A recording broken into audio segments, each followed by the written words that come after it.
સમાચાર પ્રાપ્ત થઈ રહ્યા છે આપને જણાવી દઈએ તો ઉજ્જમા જે રીતે પરત ફરી છે આપને જણાવી દઈએ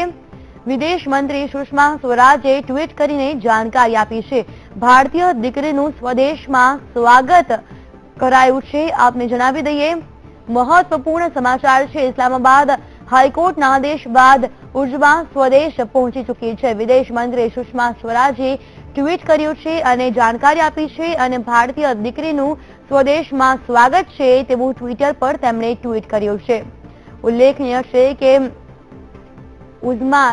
સ્વદેશ પહોંચી ચૂકી છે વિદેશ મંત્રી સુષ્મા સ્વરાજે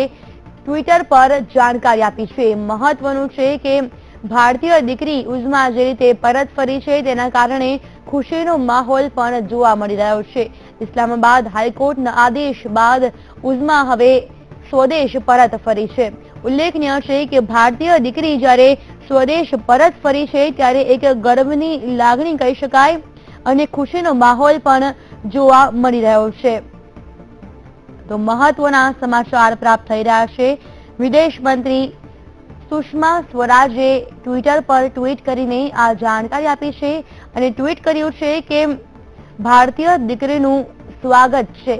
ઇસ્લામાબાદ હાઈકોર્ટે જે રીતે આદેશ આપ્યો હતો ત્યારબાદ ઉજ્જમા સ્વદેશ પરત ફરી છે આ દ્રશ્યમાં આપ જોઈ શકો છો કે ઉજ્જમાને જે રીતે લાવવામાં આવી રહી છે ઉજ્જમા જે રીતે સ્વદેશ પરત ફરી છે ત્યારે ભારતીય લોકોમાં પણ ઉત્સાહનો માહોલ જોવા મળી રહ્યો છે ખુશીની લાગણી જોવા મળી રહી છે મહત્વનું છે કે કેટલાય સમયથી તે ઇસ્લામાબાદમાં હતી ત્યારબાદ હાઈકોર્ટે આદેશ આપ્યો ત્યારબાદ ઉજ્જમા હવે સ્વદેશ પરત ફરી છે આ જાણકારી અન્ય કોઈએ નહીં પરંતુ વિદેશ મંત્રી સુષ્મા સ્વરાજે ટ્વિટર પર ટ્વીટ કરીને જાણકારી આપી છે અને આ ઉપરાંત ભારતીય દીકરીનું સ્વાગત પણ કર્યું છે તો એક ખુશીનો માહોલ કહી શકાય કે ઉજ્જમા જેવી રીતે સ્વદેશ પરત ફરી છે ભારતીય લોકોમાં ખુશીની લાગણી જોવા મળી રહી છે ઉલ્લેખનીય છે કે ઇસ્લામાબાદ હાઈકોર્ટે આદેશ આપ્યો હતો ત્યારબાદ હવે ઉજ્જમા સ્વદેશ પરત ફરી છે મહત્વનું છે કે આ જાણકારી આપી છે સુષ્મા સ્વરાજે